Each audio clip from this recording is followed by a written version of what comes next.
আমি ওনার সাথে যাব চিংড়িঘাটা সাইট ইন্সপেকশন করতে।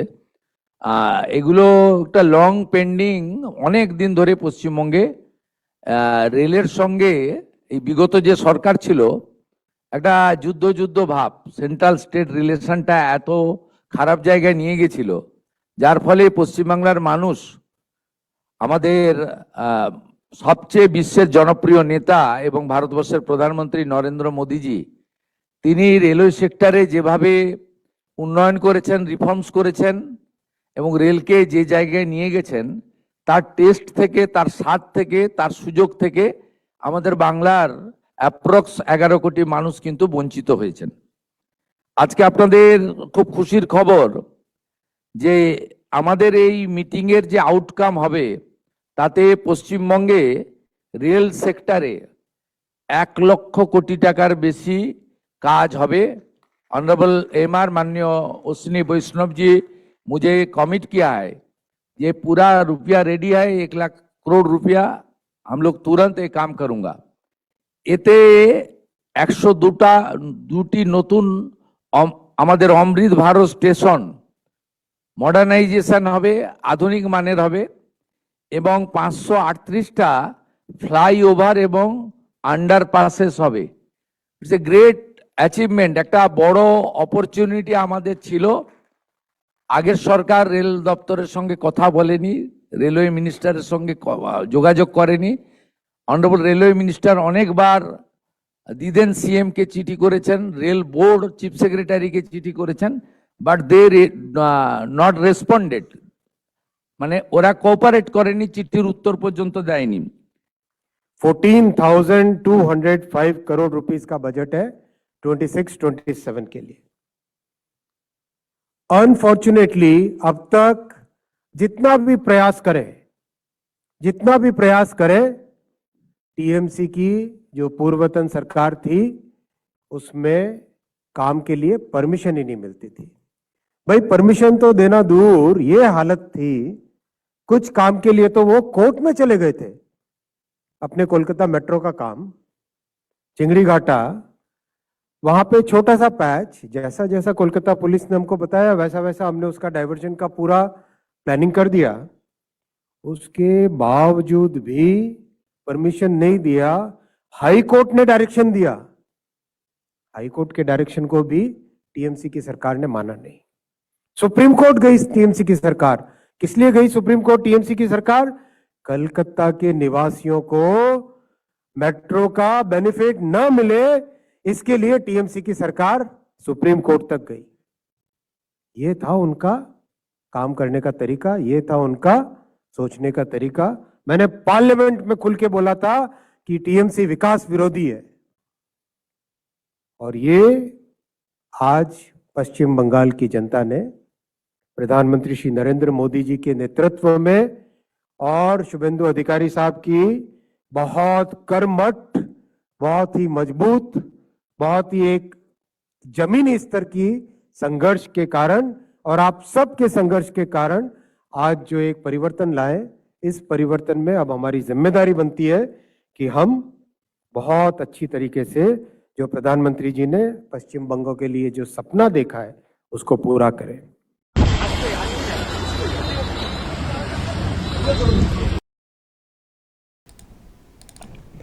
দর্শক দেখছেন অটোতে রেলমন্ত্রী পরিদর্শন করেছেন আজকে কলকাতার বিভিন্ন প্রজেক্ট যেগুলো চলছে রেলের। আর নবান্নে একটা বৈঠক হয়েছে, মুখ্যমন্ত্রী শুভেন্দু অধিকারী সহ অনেকেই ছিলেন, এমনকি টিএমসির অনেক এমএলএও ছিলেন এখানে। আর তাদের সামনেই কিন্তু আজকে ওই সব কথা বলেছেন রেলমন্ত্রী, যে সরকারটা ছিল টিএমসি সরকার, তারা কোঅপারেট করতো না, এমনকি কোর্টে চলে যেত কাজকে আটকানোর জন্যে। তো এখন সেই সরকার নেই। নরেন্দ্র মোদীর নেতৃত্বে শুভেন্দু অধিকারীদের যে লড়াই এবং রাজ্যের মানুষের যে চেষ্টা, সবে মিলে সেই সরকারকে উৎখাত করা গেছে। এখন যে সরকার এসছে আর প্রধানমন্ত্রীর যে স্বপ্ন বাংলার উন্নয়নের, সেটাকে পূরণ করার জন্যে আমরা এখন কাজ করব, তো সেটা বলেছেন। তো দর্শক, আমাদের যেটা সবথেকে ভালো লাগার জায়গা সেটা হচ্ছে আমাদের যে প্রত্যাশা, যে আগের যে সরকার ছিল তারা ওটাই বলতো, দেয় না দেয় না দেয় না, আমরা বিজেপিকে হারিয়েছি তাই আমাদেরকে কেন্দ্রীয় কোনো সাহায্য দেয় না দেয় না। অ্যাকচুয়ালি অনেক পেত, সেগুলো বলতো না। আর যেসব প্রজেক্ট দেখার মতো, মানে দেখা যাবে যে এটা কেন্দ্রীয় প্রজেক্ট বলে, যেমন মেট্রোর প্রজেক্ট, আরও অনেক কিছু, সেগুলোকে করতে দেওয়া হতো না। মানে ওদের একটা ভাবনা ছিল, যদি কেন্দ্রীয় ওইসব প্রজেক্ট এখানে হয়ে যায়, রাজ্যের মানুষ যদি জানতে পারেন যে এটা হয়েছে কেন্দ্রের তরফ থেকে, তাহলে মনে হয় টিএমসিতে আর সমর্থন তারা দেবেন না, মানে অনেকে দেবেন না। ফলে এখানে কেন্দ্রীয় প্রজেক্ট হলে তার পলিটিক্যাল ফায়দা পেতে পারে বিজেপি, আমাদের সমস্যা হতে পারে, ফলে করতে দেব না, এই টাইপের একটা মাইন্ডসেট ছিল। মানে ওনার পলিটিক্যাল ফায়দার জন্যে রাজ্যের যে উন্নয়ন সেটাকে আটকে রাখতেন। এবং দেখলেন তো, এই যে চিংড়িঘাটা, সামান্য একটু জায়গা, ওখানটা জুড়ে দিলেই একটা বিরাট কানেকশান তৈরি হয়ে যায় মেট্রোর। করতে দেওয়া হচ্ছিল না, ওই যেটা উনি বলছিলেন, সুপ্রিম কোর্ট পর্যন্ত চলে যাওয়া। আর দেখুন, যেই সরকার পাল্টে গেছে, যেটা 15 বছরে হয়নি, 15 দিনে হয়ে গেছে, ব্যবস্থা হয়ে গেছে। তো এইসব করতো ওই সরকার, এইসব করতো, মানে কেন্দ্র এবং রাজ্যের মধ্যে একটা সেই যুদ্ধ সম্পর্ক জিইয়ে রাখতো। তো যাই হোক, তার তো ইতি ঘটেছে। আর আমাদের যে প্রত্যাশা, যে ডাবল ইঞ্জিন সরকার যেটা এসছে, এবার একযোগে কাজ হবে আর প্রচুর উন্নয়ন হবে আমাদের রাজ্যের, তো সেটাই দর্শক দেখতে পাচ্ছি। মুখ্যমন্ত্রী যে ব্যাখ্যাটা দিলেন যে আগের প্রজেক্ট, নতুন প্রজেক্ট যেসব হবে তাতে একটা বিরাট অঙ্কের টাকা পয়সা খরচ হবে, সেটা খরচ করতে তৈরি রেল দপ্তর। আর আমাদের তরফ থেকে যেটা মানে সাহায্য সহযোগিতা করা প্রয়োজন সেটা আমরা দেব। অনেক কিছু হবে, অনেক স্টেশনকে আধুনিকীকরণ করা হবে, 102টো অমৃত ভারত স্টেশন, তারপরে আন্ডারপাস, ফ্লাইওভার 538টা, কম না কিন্তু।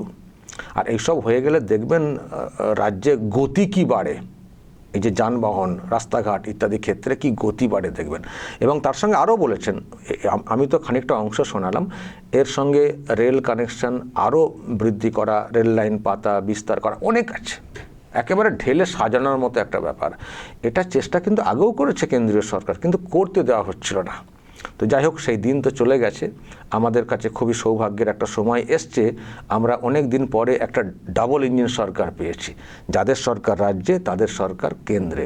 ফলে এখানে আর দেয় না এই ব্যাপারটা নেই, আর দেওয়ার তাগিদটাও অনেক বেশি নিশ্চয়ই হবে কেন্দ্রের।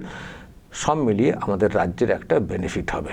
আর আমি তো বলেছি, যদি পলিটিক্যাল ভাবনায় আপনারা ভেবে থাকেন, 2029-এ লোকসভার ভোট আছে, আর এটা হচ্ছে নতুন ফসলি একেবারে জমি এই বাংলা, এখানে বিজেপির পলিটিক্যাল ফায়দা অনেক বেশি ওঠারও আছে, আমি যদি পলিটিক্যাল অ্যাঙ্গেলে বলি আর কি।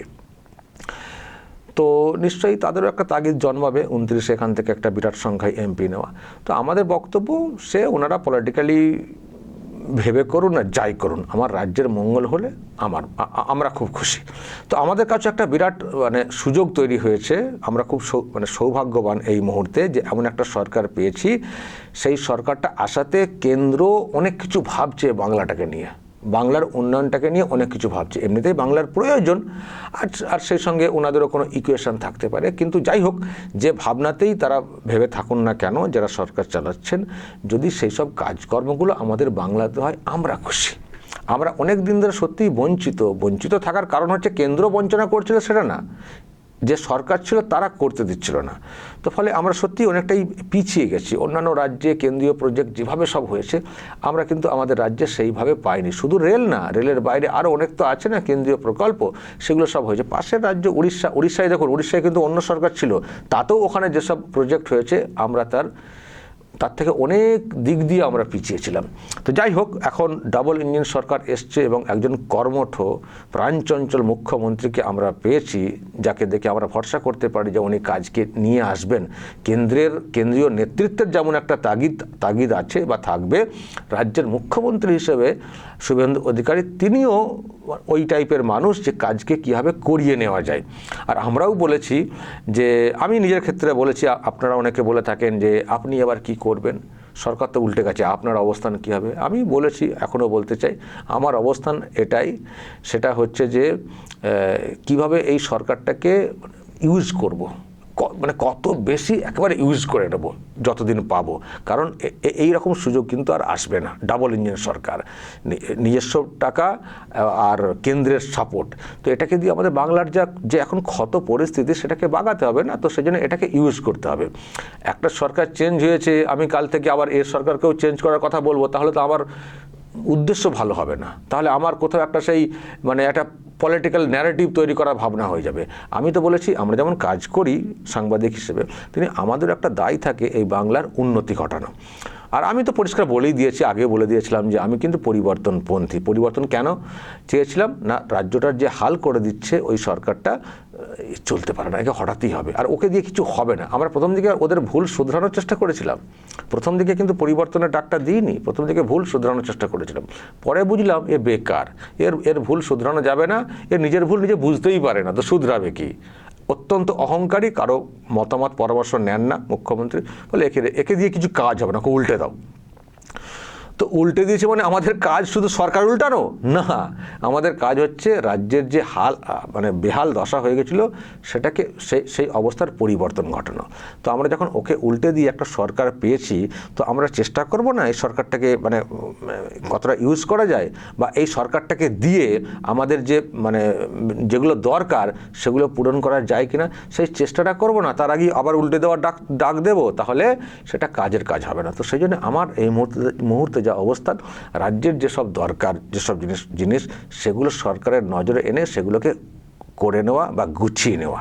রাজ্যবাসী হিসেবে ডাবল ইঞ্জিন সরকারটাকে আমরা পেয়েছি, সেটাকে গুছিয়ে নেওয়া। এখন যদি দেখি যে না হচ্ছে না, প্রত্যাশা পূরণ করতে পারছে না এই সরকার, তখন হয়তো আমাদেরকে নতুন করে ভাবতে হবে।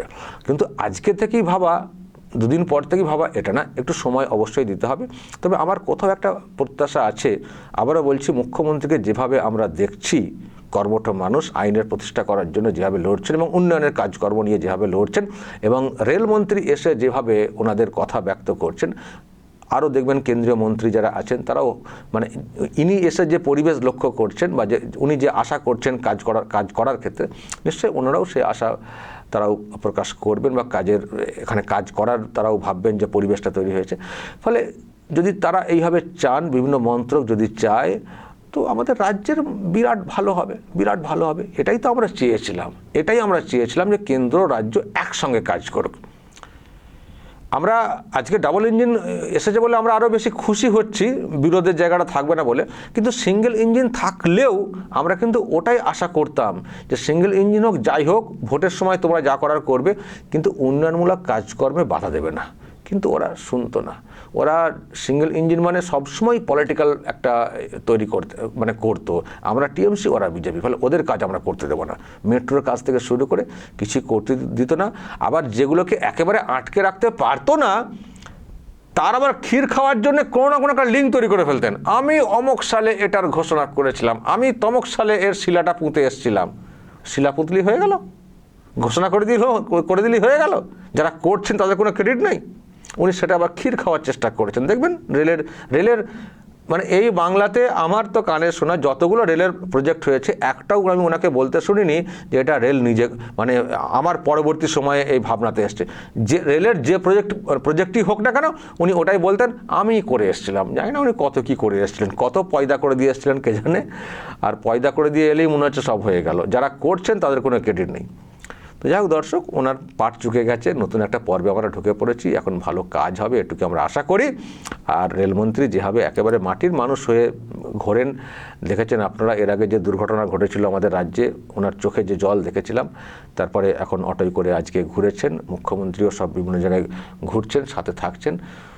রাজ্যের উন্নতির জন্য সবাই একযোগে কাজ করছেন, এটাই আমাদের সবথেকে ভালো লাগার জায়গা। এইভাবে চললে আশা করি কয়েক বছরের মধ্যে আমরা সত্যিই নতুন রূপে বাংলাকে দেখতে শুরু করব। দর্শক বলবেন যদি আপনাদের এই নিয়ে আরও কিছু মতামত থাকে, আর কি কি দরকার সেটাও বলবেন, যা বলার বলবেন এবং নজর রাখবেন আরামবাগ টিভিতে।